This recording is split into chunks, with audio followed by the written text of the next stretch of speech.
This is the True Crime channel that delivers serious, well-balanced coverage of the cases that really make you think. Today we are looking at a case that has been grabbing headlines lately, and for good reason. In April 2022, self-published romance novelist and insurance agent Nancy Brophy went on trial for the 2018 murder of her husband, Dan Brophy, who was shot to death in the kitchen of the culinary school where he taught while prepping for classes early one morning in June. Nancy's arrest for Dan's murder came as a complete shock to nearly everyone who knew the couple. They were widely admired for the love and strength of their 25-year marriage. However, it's possible that financial woes had cast a shadow over their happy union. Nancy at 68 and Dan at 63 were looking towards retirement, and their plan to save available funds had become, well, complicated. Surveillance video led police to question Nancy's alibi. They discover a gun kit that she claims to have acquired for literary research and a kind of published guide to the act in the form of an article she wrote entitled "How to Murder Your Husband." Let's take a look.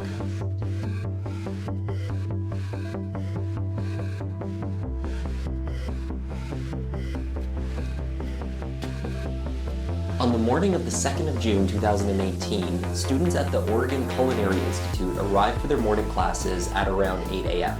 Unlike every morning before, however, the students found the door to the entrance was locked. Eventually, an instructor let them in through the student entrance. A few headed to the back kitchen for their morning session. In the back kitchen, where preparation for the morning should have been taking place, a small group of students entered to discover their beloved teacher, Chef Daniel Brophy, unresponsive on the floor. Believing at first that this is a medical event, a heart attack or a stroke perhaps, one student began performing CPR while another called 911. More students and another chef also began to gather, all in shock and seeking the help. 911? Hi, we are at Oregon Culinary Institute. There is somebody collapsed in one of our kitchens. Okay, just a moment. And he's one of our chefs, and he's an older man. All right, is he conscious right now? No, he is not conscious. Okay, is he breathing? No, he's not breathing. Okay.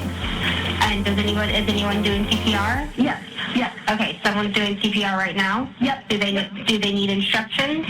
Do you need instruction, or do you need Are they doing compressions only? Yes, she's doing compressions, and I can switch out too if you need to, because I'm CPR certified. Okay. Okay, he's bleeding out of what? Okay, he's bleeding out of his chest. Bleeding out of his chest? Okay. Yeah. Does he have started bleeding? Okay, is someone still doing CPR? Yes. No, should keep going. The ribs are broken, yeah. Okay, yeah. Okay. All right. Is someone still doing anything or no? Yes. Okay. Yeah, I mean, she's still doing compression. Okay. All right. Does she need to continue? Whatever she feels comfortable doing. Whatever you feel comfortable doing. Do you want me to turn out? Do you want me to take a turn? They'll be there. They're coming really fast. They'll be there any second. Okay. Any second. I know, you're doing a good job. I know. You're doing a good job, okay? Paramedics and firefighters arrived 3 minutes after the dispatch call. They rapidly determined Daniel Brophy had been shot, finding shell casings on the floor of the kitchen. Chef Daniel Brophy had been shot twice, once through the chest and once through the back. Later, the destructive path of each bullet was recreated, and it was determined that either one would have been fatal, but it's unclear which shot was first. Around 8:30 this morning, Central Precinct officers responded to the Oregon Culinary Institute on the report of a shooting.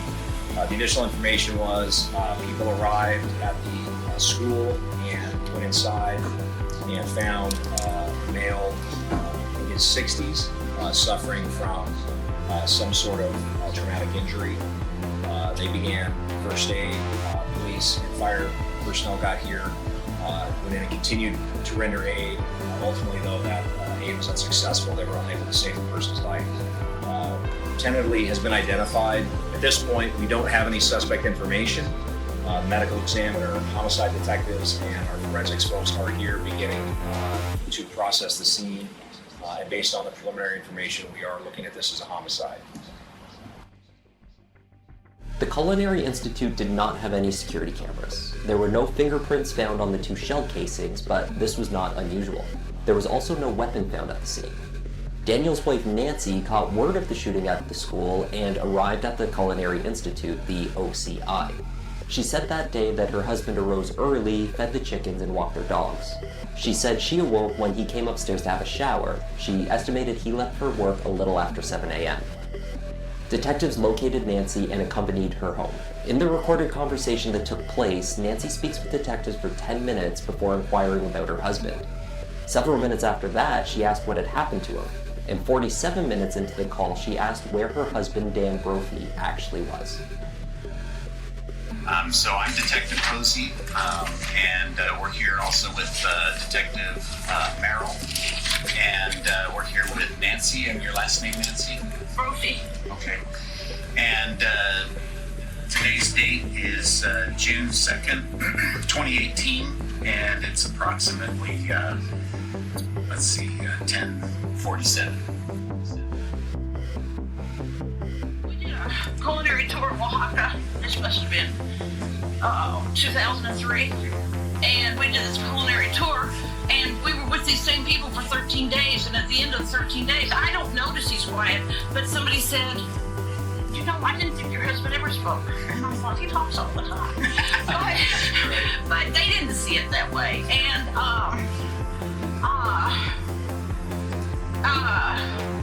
so, here's the other thing. He doesn't harbor grudges. I mean, he truly doesn't harbor grudges. When he first went to work at Western Culinary, God, I'm gonna have to tell you a story here. Any specific, things that you know about that Right. there's no, like he was like, oh man, this person's really got it out for me, or No. none of that kind of. And that wouldn't be how he thought anyway. Okay. Dave kind of is his own little world.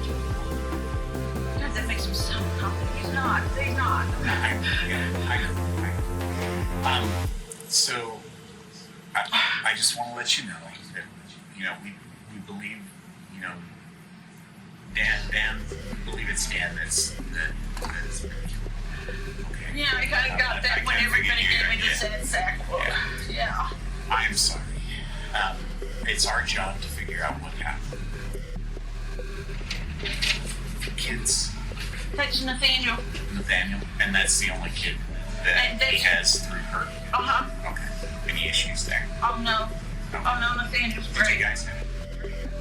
Yeah, we're just trying to figure out what, and that's why I'm asking Sure. some of these kind of questions. Can you tell me what happened, as far as you know?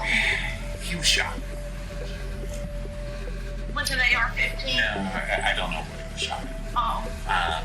But he was shot with a gun. Why do you say AR? Because school shootings are all Oh, no. AR-15s now. It's Nancy was also asked whether she and Dan owned any guns. So the doors would be locked. Okay. The doors would all be locked. How did somebody else come in? That's what we're working on. So I was gonna ask you, does Dan own any kind of guns at all, or does he carry a gun at all for any reason? For protection?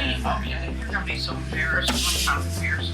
After the Marjorie Douglas Stoneman shooting in February, After which one? the one in February in Florida, yeah, in Florida. we talked about it, and I had kind of surveyed people. Everybody we know owns a gun except us, and I said maybe we ought to buy a gun, and he said okay. And so there was a gun show, and I went down and bought a gun. But here's the weird thing: I bought this gun, I got it home, we looked at it, and neither one of us wanted it. And so it's still on my closet shelf, and it still has that little plastic band around the shooter thing. Yeah. Shooter thing. There's a name for this. Yeah. And because we've never even bought bullets for it, you know. So yeah, Is we it have a pistol or is it a it's a rifle? Glock, Okay. and Officers on the scene reported that Nancy broke down in tears and was consoled by a nearby officer. They ensured that the 68-year-old widow made it home safely. The detectives drove her home that morning in her 2005 Toyota Sienna minivan. Nancy Brophy was a sympathetic figure. She came across as mildly distraught and overwhelmed by the events of the morning. The death had been ruled a homicide, but the unimposing widow was not thought of suspiciously. On the morning of the murder, her hands were not swabbed for gun residue. She told detectives that she had been home that morning until receiving a phone call that a shooting had occurred at the Institute. Homicide detectives said that their initial impressions of Nancy began to shift, however, when external security footage of the Culinary Institute emerged. The OCI itself may not have had cameras, but a nearby pizza restaurant could produce footage that had a snapshot of the street outside. And a jarring image from the video showed an old Toyota minivan, remarkably similar to the one that Nancy drove, was captured outside of the Institute, within minutes of when Dan was shot and killed inside the building. Investigators began to compile external surveillance footage surrounding the Institute building that morning. Dan is shown arriving at work at 7:20 a.m. The alarm to the building was disarmed at 7:22 a.m., which is when he was assumed to have been inside the building. Based on how Dan was found, it was assumed that he was filling up ice buckets in the back sink when attacked. At 6:39 a.m., a van similar to Nancy's, being driven by a woman resembling Nancy, was caught on security footage making a turn towards the street where the Institute was situated. The van suspected to be Nancy's is then shown entering the area of the Institute at 7:08 a.m. and then leaving the area of the Institute at 7:28 a.m. The van shows a similar marking on its side to that of one on Nancy's vehicle. If Nancy was awaiting her husband's arrival at work, shot him and then exited to her van, she would have done so efficiently. Parking her vehicle, entering the building after Dan had disarmed the alarm, committing the crime, and then exiting within 6 minutes. Dan was a respected and beloved chef and culinary instructor, a mentor to the aspiring chefs of the next generation. My name is Daniel Brophy. I have been teaching since the Oregon Culinary Institute opened. Background in food spans approximately 45 years. In the last 35 years, I've had about 150 vegetable gardens. Yeah, why? Dan was also a generous and caring man. He arranged to have the quality ingredients used as practice in his classes, like chopped vegetables, donated to the First Baptist Church in Portland, where a meals program organized by his father helped feed the hungry. He's the type of guy that if you were going to go in and rob him, he would sit you down, give you his wallet, make you breakfast, and then talk you out of a life of crime. That is who Dan Brophy was. Nancy and Daniel Brophy met in the early 1990s, shortly after Nancy relocated to Portland. They got married and started living in the Portland suburbs. While Dan continued to work at the Oregon Culinary Institute and tended to chickens and grew spices in the backyard of their home, Nancy Brophy did different jobs, from selling life insurance, which paid the bills, to writing romance novels. Nancy's series of self-published romance meets mystery series, the Wrong series, included titles like The Wrong Hero, The Wrong Cop, and notably, The Wrong Husband. The author's website entices readers to escape with rugged men, strong women, and a good story. Her novels carry the tagline, "Wrong never felt so right." Nancy was not all about the racy and the cheesy. She also, no doubt regretfully, blogged about related topics online. One such post entitled "How to Kill Your Husband" would haunt the writer in the aftermath of her husband's death. In this particular posting, Nancy wrote, "As a romantic suspense writer, I spend a lot of time thinking about murder and consequently about police procedure. After all, if the murder is supposed to set me free, I certainly don't want to spend any time in jail. And let me say clearly for the record, I don't like jumpsuits and orange isn't my color." She writes about how to not leave a trace, choosing the time of attack and collecting the husband's life insurance policies within days of the crime, for a murderous wife to evade conviction and enjoy the fruits of her labor. In Nancy's instructional blog post, she outlines a few key motives to kill one's husband. At the top of the list, finances. Divorce is expensive, and do you really want to split your possessions?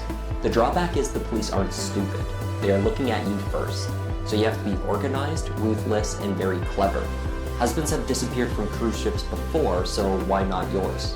Dan had multiple life insurance policies, arguably more than he would logically need. The couple spent almost $1,000 a month on policies. Dan had an income of $34,000 a year.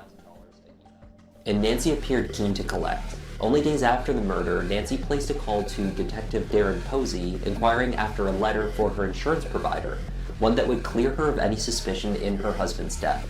With this, she can collect $40,000 in life insurance.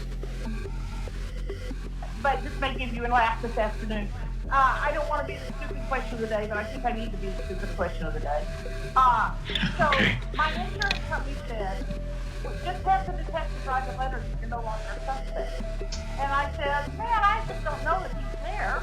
And I'm not sure that he looks at that way. But if you do, I guess they write the letter. My sister, when I told her this, is a lawyer, laughed so hard she fell off the chair. So. Why? Why would you need that?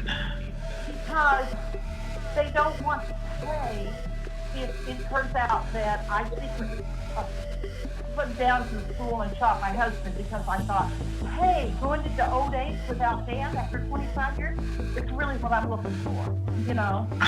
Okay. Well, we never would do something like that. I really think so. Yeah, I mean, that's not something that we never do something like that. That's never been done. I've never heard of that being done. I was shocked when he told me this. And the other thing he says, well, I said, so what happens if, in fact, based upon your, and this is such a stupid little policy, I can't believe it's making me jump through hoops like this. This is only $40,000. My sister said, you know, usually when they do that, it's millions. And I said, yeah, we weren't sure it's millions.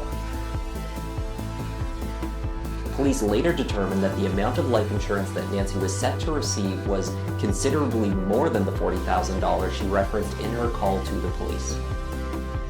On September 5th, 2018, Nancy was arrested for the murder. Investigators attempted to interview Nancy after she was arrested, but she invoked her right to an attorney. No interview took place.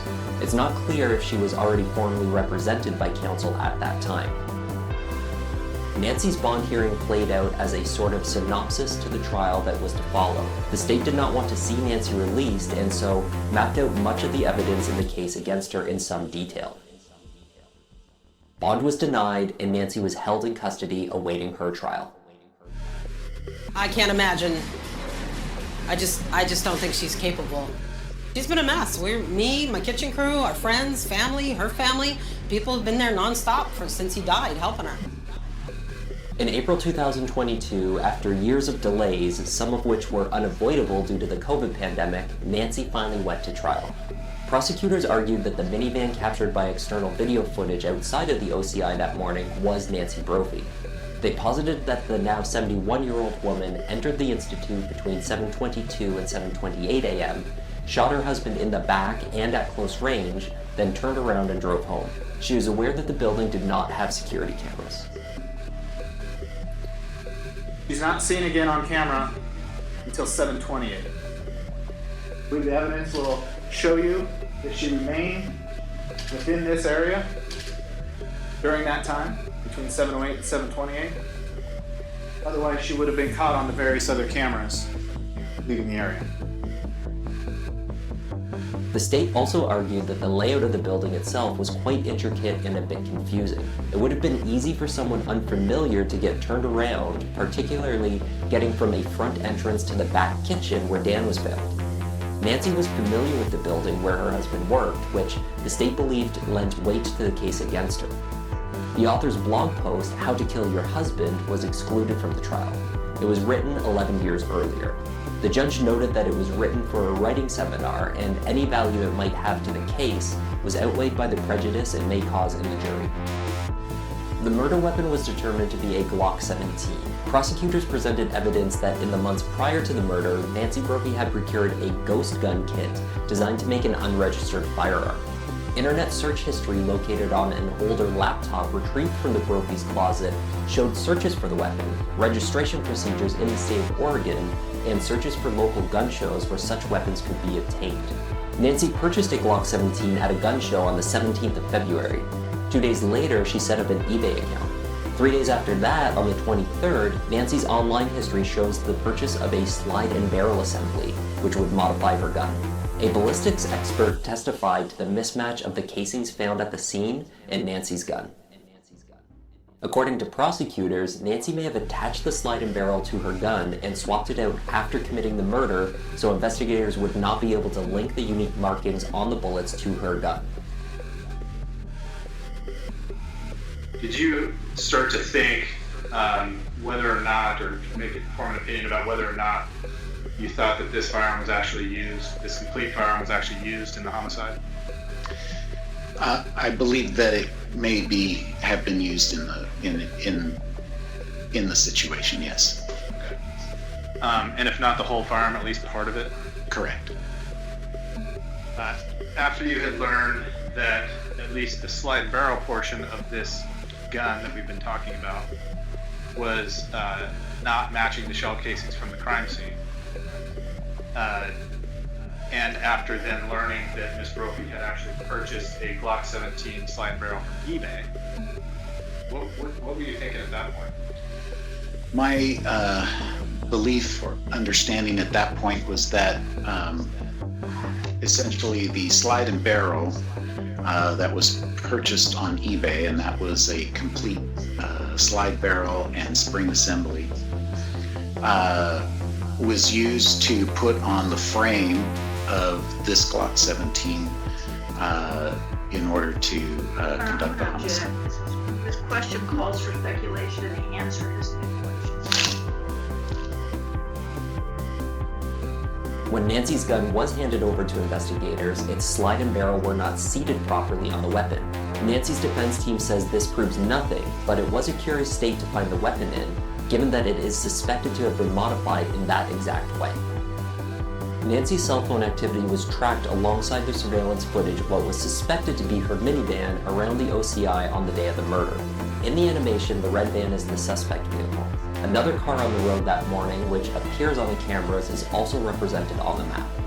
Additionally, footage from a nearby Max Light rail station yielded a partial license plate number from the suspect vehicle, which was later found to fit the plate number registered for Nancy's van. At the heart of Nancy Brophy's defense was one central and powerful assertion.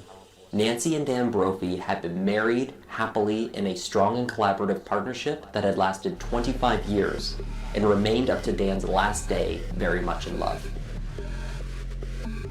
Nancy's marriage was so healthy that the younger people that they mentored wanted a marriage just like theirs.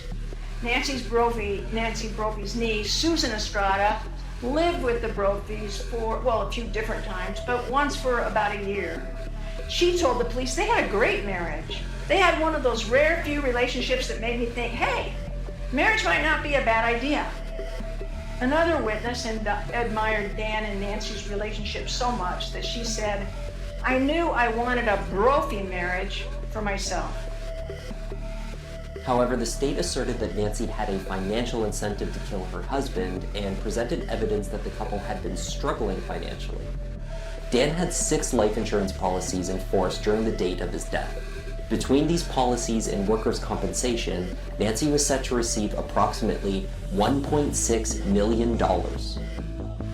Forensic accountants for the defense described the couple's financial situation as relatively prosperous and trending in the right direction. They had withdrawn some funds from Dan's 401k retirement savings as a temporary measure, and this had resolved their immediate financial concerns.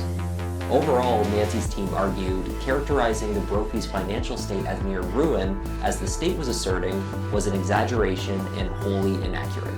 The defense also argued that even if it was Nancy shown in the minivan near the Culinary Institute that day, 6 minutes is simply not enough time for her to have committed the crime. In addition, the defense utilized surveillance footage as well to piece together a possible alternative theory of the murder. Forensic video technician Sergio Perez points to footage showing a person who appeared to be on lookout near the building close to the time that Dan was killed. They followed that individual around the area in the period before and after the crime. The man identified as Oscar Taylor disappears from view for about 30 minutes just before 7:20 a.m. When you get oriented, can you tell us essentially what time of the morning this is? And let me also ask you, while we see him there, who is that subject? So that would be Oscar Taylor, and he showed up there in the camera at the 6:39 approximately, entering the store at 7:11:49 and leaving the store at 7:15:25. All right, so you determined that he was at the Starbucks a little bit more than 3 minutes? Yes. Okay, and that's when it is a little after 7:20, not before 7:20, when you lose sight of him going north on 18th? Yes, it's like 7:20 and a few seconds after that. Okay. So if Oscar Taylor would have continued going up 18th and say, tried to get into the area of the school where the business is on the left, you don't have any video of that? No. Okay. And could you tell what Oscar Taylor was doing with that can? I suppose he was collecting stuff. Well, that's what I was going to ask you. Is it consistent with somebody that's picking up items, specifically cans that are worth money? Is that consistent with what he's doing? Could be. I'm not sure. Okay. Well, if somebody told you that he was actually canning that morning, collecting cans to turn in for money, would that be consistent with what you were seeing on the video?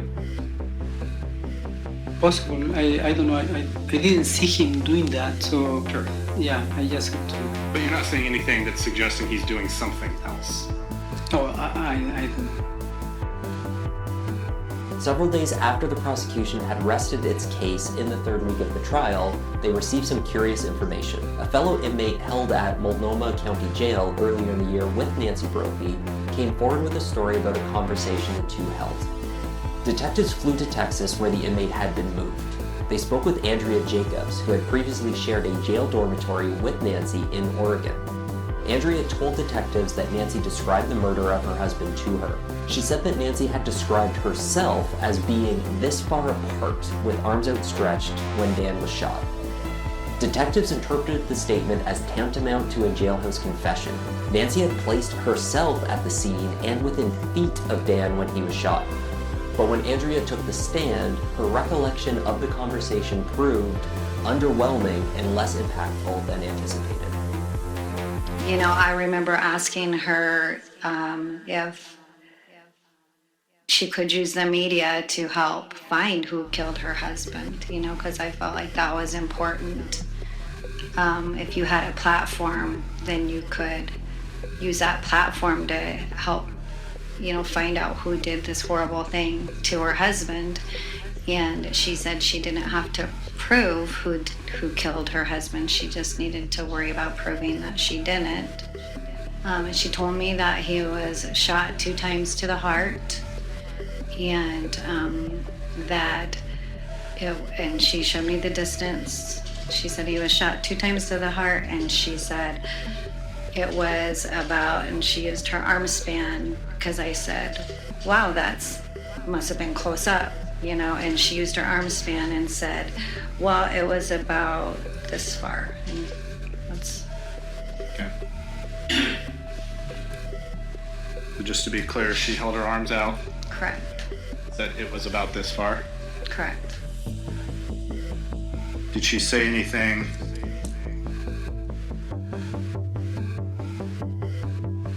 about her involvement? No.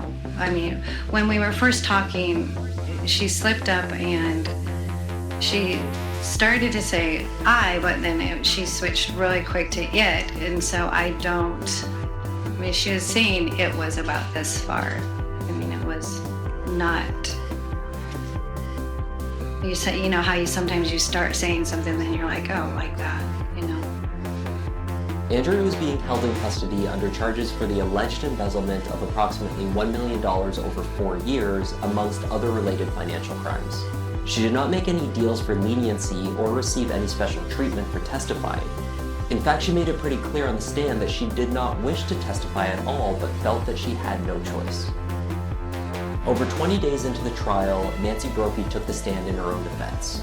Much of her testimony focused on explaining her and Dan's financial situation. They had hit a rough patch years earlier, she admitted, but that was in the past. You heard the testimony of our insurance expert, right? And he said that you paid between 3 times and 6 times the premium each month that you could have paid for a simpler $100,000 term policy on Dan's life. That's right. So this is a premium that costs you between 3 and 6 times as much. Yes. But you pay it. What are you betting when you pay that? I'm betting Dan will live and we get the money. How long does Dan have to live for you to get the money? 20 years. Because it's a special type of policy that's also part of our retirement planning.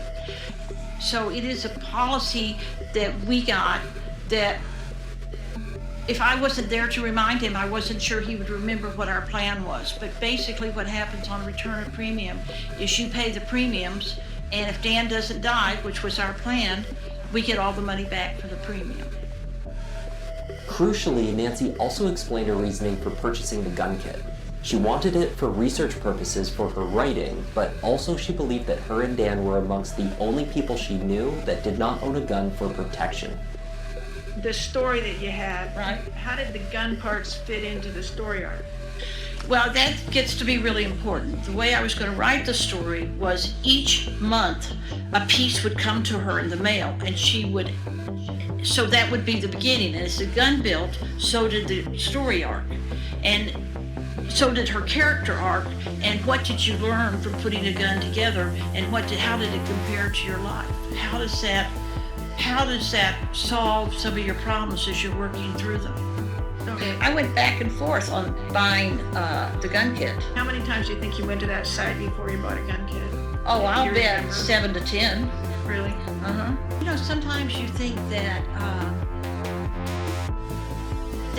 if you do this will solve your problems, that you will relax, that you will stop worrying things to death. And it turns out that you look at the gun and you think, well, that doesn't help. You know, then he said, maybe we ought to look at selling it if neither one of us are enthused, if it didn't do what we wanted to do. And I said, okay. And I said, or I could take it apart and then I could put the other one together. And Dan said, no, we've seen you in action before. No, do not take it apart. And I said, okay, which made sense. It really did. Were you afraid that if you took the whole gun apart and then put it back together that I'd kill myself in the process, firing it, and when it fired backwards? Yes. After you learned that your husband had been killed with a gun, how did you feel about your decision to buy a gun? Well, in the lighter moments, I thought it was karma kicking me in the ass. But in the heavier moments, I thought, we own a gun and it didn't protect us. We bought a gun to protect us and it didn't do its job. Sorry. You told the police that... Wait, I need to wait just a minute. I'm sorry. No, I'm speaking. At the core of the state's case was the surveillance footage. In what was perhaps the most damning testimony she could have offered, Nancy did not deny that the driver in the footage was likely to be her. Nancy seemed to place herself at the scene of the crime. She claimed to suffer from a memory gap affecting her recollection of the first part of the morning. Did they tell you that they had video of you near the murder scene? Yes. Did you believe that was true? Not for 1 second. I thought, they're making this up. This isn't true. And did she show you a photograph that kind of shook you to your core? She showed me a photograph of what looked like my van and what looked like me in it. And what looked like me in clothes I recognized. Which was clothes you recognized? That nightshirt that we've talked about, the nubbly black one with the white lace applique. And I was obviously somewhere near the school. I can't remember if the backdrop was Bellagio's or whatever. I wasn't that involved with the backdrop, but I can tell you it looked like me. You know what they say? They say old age isn't for sissies. So what happens is I turn 65 as I'm starting to lose my eyesight. Then I'm starting to lose my hearing.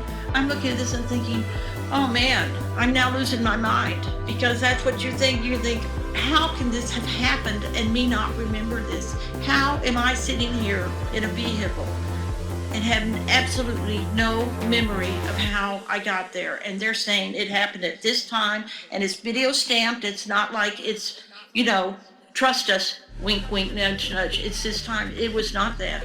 It was this picture, and I'm sitting there thinking, I'm not even sure what I was thinking, to be perfectly honest, because even now as I think about it, my mind kind of goes blank with the horror of it, you know? Nancy is guilty of murdering her husband, and it's now up to you to deliver the justice for Chef Dan Brophy and the rest of the Brophy family. If there's any reasonable possibility Nancy Brophy is not guilty, you must give her the benefit of the doubt, and you are required under our system of laws to return a verdict of not guilty. The 12-person jury deliberated for 2 days before returning a verdict of guilty on the first charge of second-degree murder against the 71-year-old Nancy Brophy. Her legal team announced immediately that they will appeal. At the time of publication, Nancy has not been sentenced. Both Dan's mother and his son Nathaniel were grateful for the guilty verdict and believed it was necessary for their family to begin to heal. Over 10 years ago on the romance author's website, Nancy wrote of her life and her husband. I live in the beautiful green and very wet Northwest, married to a chef whose mantra is life is a science project. As a result, there are chickens and turkeys in my backyard, a fabulous vegetable garden, a hot meal on the table every night. For those of you who have longed for this, let me caution you. The old adage is true. Be careful what you wish for. When the gods are truly angry, they grant us our wishes. And that was the story of Nancy Brophy, the romance novelist who foreshadowed her own future when she published a blog about how to murder your husband. Thanks once again for examining the case with me today.